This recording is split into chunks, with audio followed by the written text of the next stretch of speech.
Welcome to Revolution Against Evolution. I'm your host, Doug Sharp. Your co-host, Rich Gear, here as well. And Doug, this is kind of almost like an Origins a TV show tonight. I'm kind of excited about this, Doug. We're going to talk about Doug's book and things that led up to it. And what do you want to title the show? Anything? Well, the origin of Revolution Against Evolution is like the origin of life, I guess. I guess, whatever. It sounds good to me. But it was a project that began many years ago that I started out with.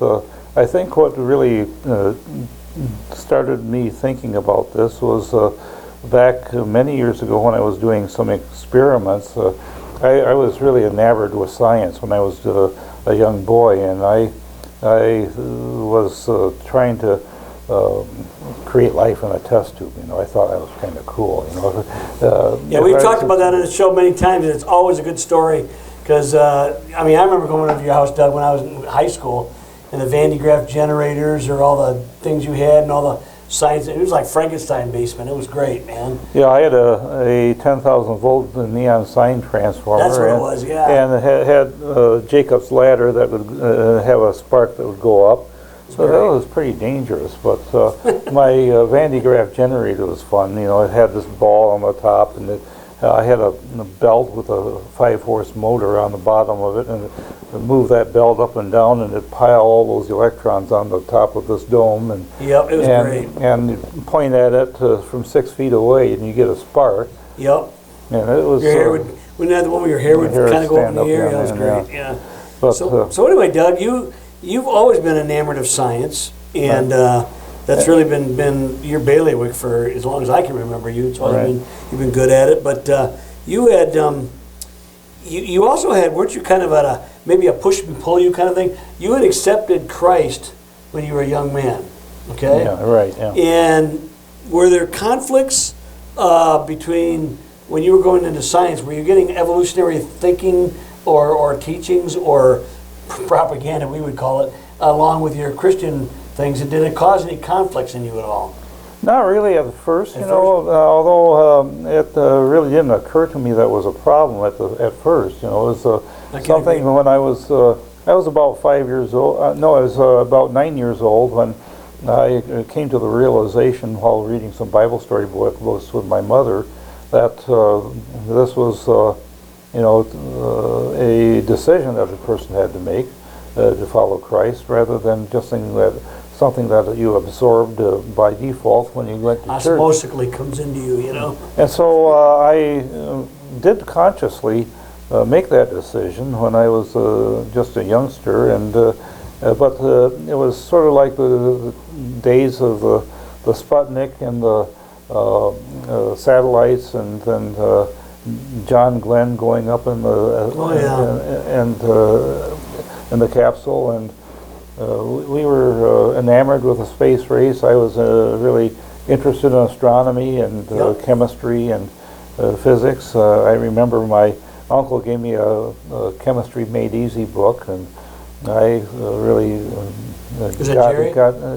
no, my Uncle Bill did. Oh, Bill! Oh, really? Uncle Bill gave me that, and so I was started to actually. Then I got my chemistry set, and I was in heaven. I thought, this was.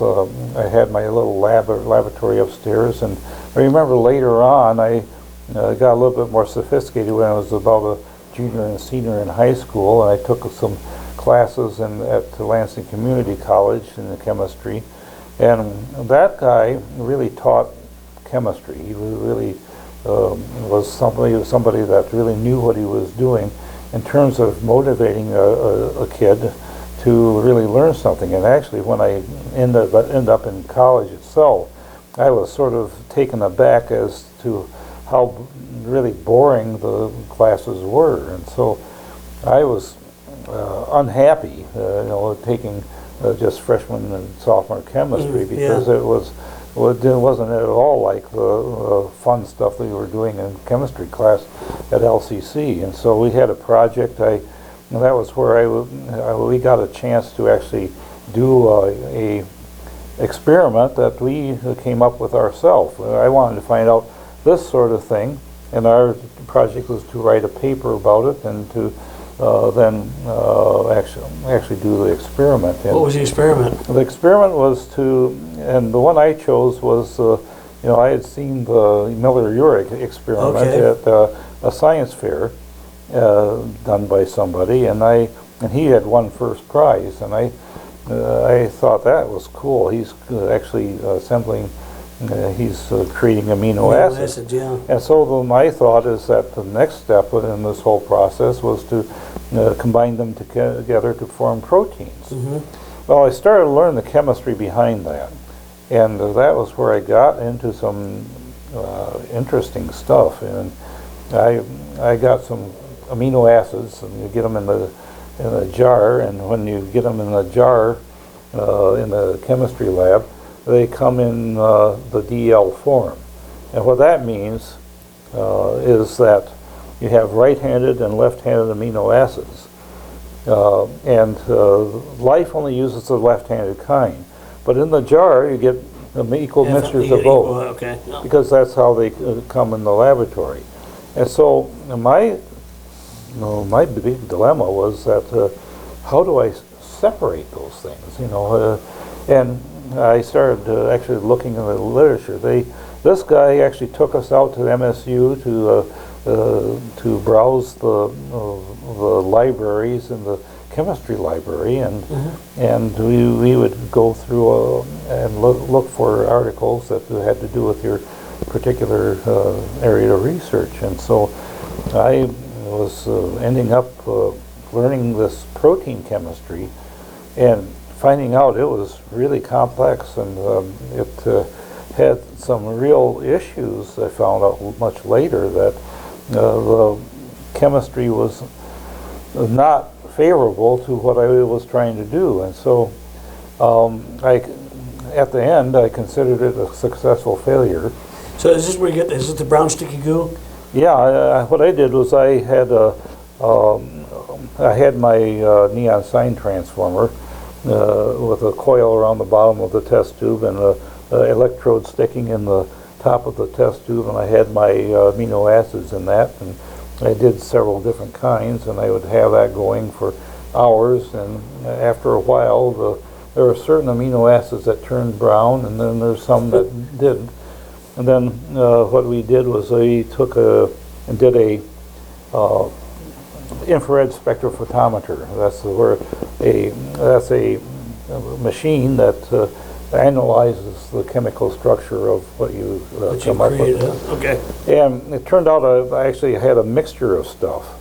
I didn't have anything that was pure, and so it was kind of like a tar actually. And so you start out with one amino acid, but you've actually broken it down into some pieces, and actually what I had was burnt amino acids. I didn't know. So what you're telling me is that, yeah, you try to do this, try to go to the next level, not really realizing, number one, the Miliuri was doctored in ways that are pretty much very artificial and not really accurate to what they thought was the Earth's earliest age. But the long and the short of it is you realize using intelligence, you couldn't come up with a protein combination to come into a thing where life was happening. So these odysseys are bringing out. At this point in time, were you out against evolution at this time, or were you beginning to realize it was becoming an untenable thought process at this point, or was there something else that brought you along? There was one thing I remember that actually occurred before. I must have been about 12 or so, or 13, where we had I was going to the Methodist Church at the time. They took us down to a special seminar they had at Central Methodist Church, and it was this guy who was saying, "Well, I'm pretending to be a playboy. I'm an unbeliever. How would you go about convincing me that I should be a Christian?" And so that sort of brought a little exercise in the minds of us teenagers. And one of the kids says, "Well, if you don't believe that there's a God, well, I've heard that having something come about just by chance would be like taking a jigsaw puzzle and dumping it out on the table and expecting it all to assemble by itself. And that's pretty much the odds of that against happening. And yeah, of course, we've go farther. It's not only is it that bad, but the jigsaw puzzle has a pre-planned idea in mind. There's a picture, usually. It's already the properties inherent in matter don't have any such things. Right. Unless there's some kind of informational intelligence causing it to mix in certain ways. Properties, a rock just will not become a living thing. You know what I'm saying? Or inert materials do not become inert. It's like even things that were once viable in life. Okay, we kid each other. Put a frog in a microwave oven. You know, it ain't gonna come. I mean, a dead one. You know, but it'll all do is just explode even more. I mean, energy is not enough.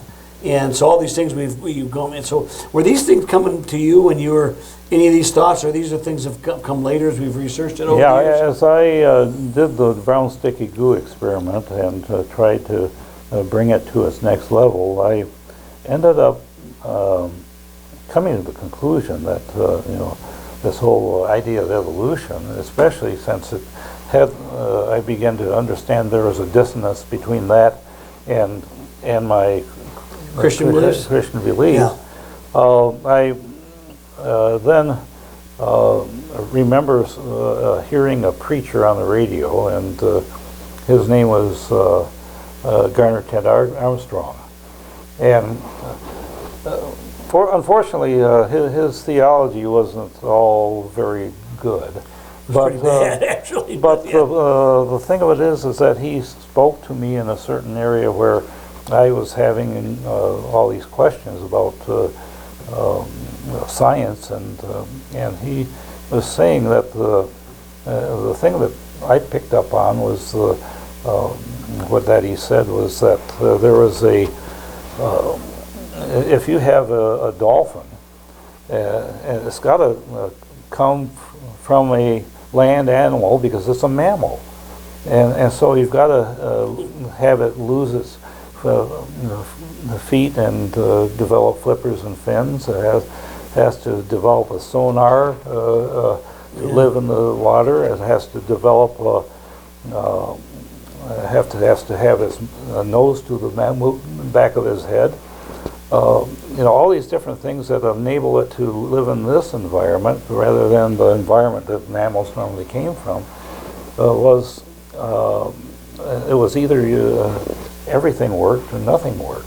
Yeah, that's the old irreducible complexity. Yeah. Although you discovered it before Michael Behe comes out with his Darwin's Black Box. Right. But it's an old argument in one sense, but it's always cogent and valid. The idea that unless everything works, nothing works. But what I even liked it a little bit later on. That was irreducible complexity. Is who's the guy? Was it Dembski? Who's the guy? Who's the guy that comes up with a specified? Dembski. Dembski, yeah. And he not only does everything have to work, but everything has to be specifically engineered for the particular things it's supposed to do ahead of time. Things won't start out as something else and then decide to migrate over here and become something else. That doesn't happen. And that was even really got me even more. The irreducible was bad enough, but then the specified irreducible complexity was even more. So anyway, the Armstrong arguments began to make you think in terms that there was maybe a viable alternative to evolution. Okay, because you were already steeped in it by this time, right? Yeah, I was starting to understand that the evolutionary scenario wasn't going to work, and I was actually starting to look around. I noticed on campus, things weren't quite the same way it was at home, and I didn't realize when I was growing up that I had something pretty special. Yeah, with my Christian parents. But when I went on campus, I found out that most people's lives, most of the kids on campus, they were pretty screwed up, and they ended up with a lot of issues, and so I remember I went the first year I commuted to Michigan State University, but the second year I went into the dorm with my friend John Vitus as my roommate, and unfortunately he got messed up later, and, because he took heresy with 200. Oh, Heresy 222. That's what we used to call New Testament 222. Yeah, we call it Heresy 222. Yep. Oh yeah. Yeah. Where it just you go to the class, it's boring to start out with, but then it sort of drains all the theology out of your mind, you know. Well, they tell you why everything wasn't written by the people that said it was written by, why it was written later than it was supposed to be written by, and this didn't work and all that stuff. You know, I had that. Luckily, I was precocious enough when I went there. That didn't happen to me. I used to ask questions they couldn't answer, so then they got sort of irritated with me. But and you know, I was really searching around for somebody that was actually behaving like a Christian, and you know, that I grew up with, and there was a fellow that I met at the dormitory. His name is Barry Mako, and he, you know, I could tell, you know, even without talking with him, that there's something different about him. And so we got to talking, and we became pretty good friends. And he took me to some of these Bible studies on campus, and you know, I said, "Oh, that's kind of even more different than what I've experienced." And because these kids were on their knees praying and worshiping God and being, and then there was a conference that was on campus with Don Basham and Derek Prince. I remember. And that was kind of a freaky thing for me, because you know, these people believed in the supernatural, you know, the power of God to do healing and miracles, and the gifts of the Spirit were flowing, and I didn't know what to make of that, but I could see this was something, a real upgrade from what I had been even experiencing at home. And so he led me to a place downtown Lansing called the Master's House. Oh, I remember it well. You dragged me down there. So what happened to you at the Master's House, Rich? Well, yeah, mine was a different. I was lost, and I knew it, but I didn't know it. I was going to go to Florida all summer and get high, and I was going to the University of Wyoming, and decided I was going to do that, and I was compelled to come here. And I remember you dragging me over to this place. I thought it was going to be like a hippie commune. They were going to sing Kumbaya and Michael row the boat ashore type thing, you know, and people would get guitars and smoke weed. That's what I thought it was.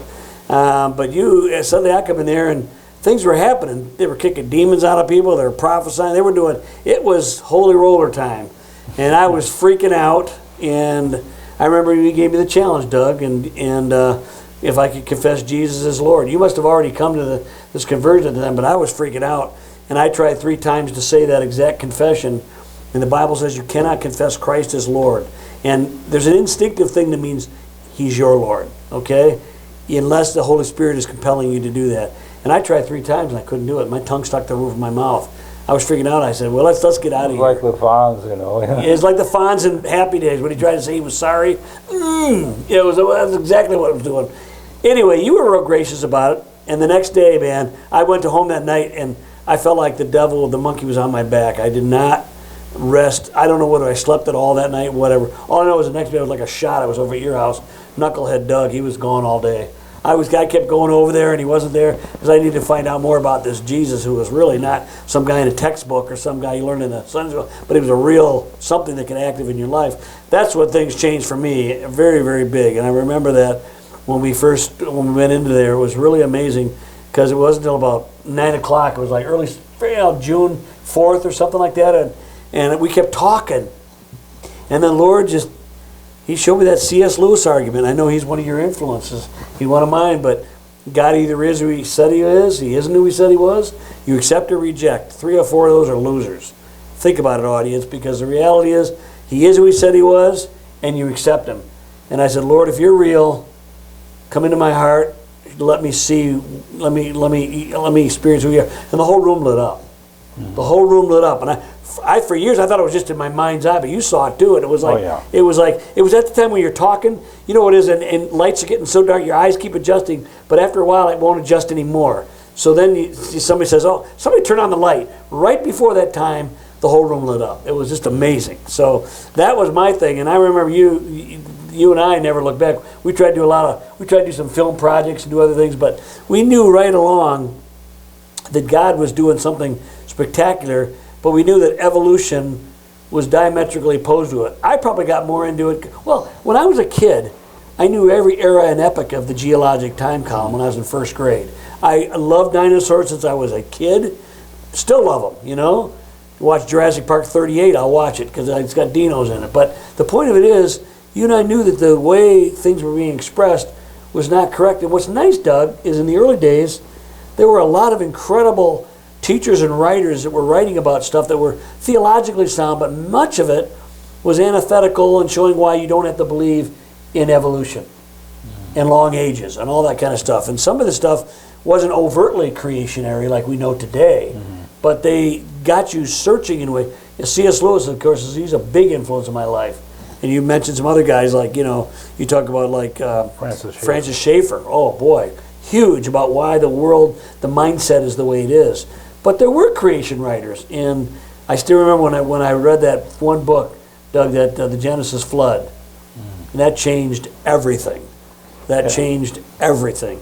Yeah, what happened with me on that is that I remember speaking to a counselor about my problems with, I got this major in chemistry and I'm trying to figure these things out. What do I do here? And this lady says, well, you need to probably talk with this Dr. John Moore. Yeah. Because he teaches natural science over here with an evolutionist, but he teaches the other side.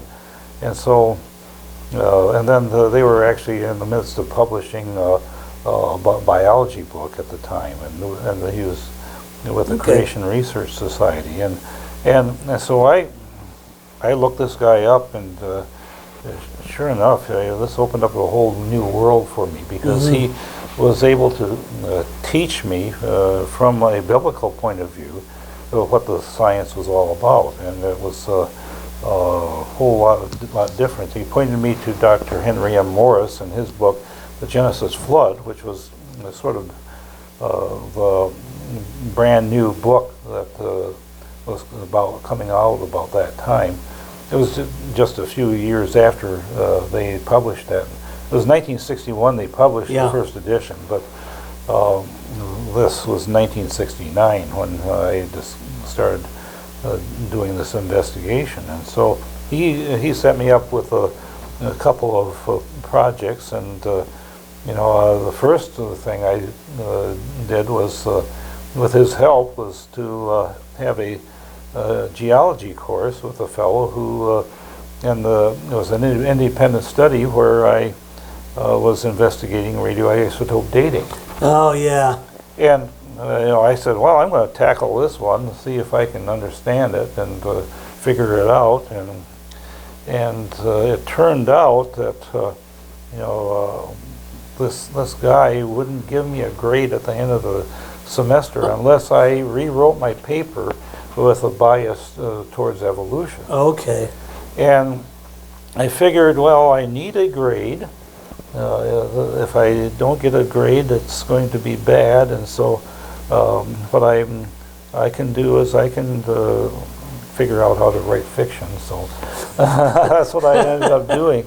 It turns out that what I had written in my paper in the beginning still remain serious issues with the radioisotope dating methods today. Oh yeah. And so I feel vindicated now, 50 years later or more, that I was on the right track with my conclusions. But then I wrote a few other papers, presented them in the biophysics department and a few other places about and using the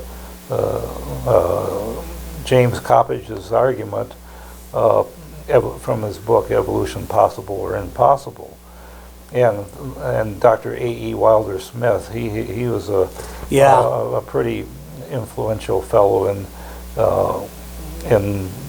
that particular thing. And then I got involved with the Creation Research Society, the Creation Science Research Center, which happened to be almost within walking distance from the apartment I ended up renting when I went in the Navy. In San Diego? In San Diego. Yeah. So I ended up with those guys, Robert Colefall and Kelly Seagraves. And then I also met John Morris, who was the son of Henry M. Morris. And so after I got out of the Navy, I started going to Mount Hope Church, and I was talking to my pastor all about what I was learning, and he says, "Why don't you write a book?" Well, guess what? Now we come right around to it, yeah. Yeah, now this is the 4th edition. Edition number 3 is online. Edition number 2, I had 5,000 copies printed. Edition number 1, which really was a sort of a piece of work, but well, it did sell 2,500 copies. It influenced some people, and so Yeah, there was one fellow who got a copy of that book, and it wasn't anything special, but this guy went on to become a Christian because of my book. He became a well-known creationist. He's got his PhD, now teaches at Liberty University. His name is Dr. David DeWitt.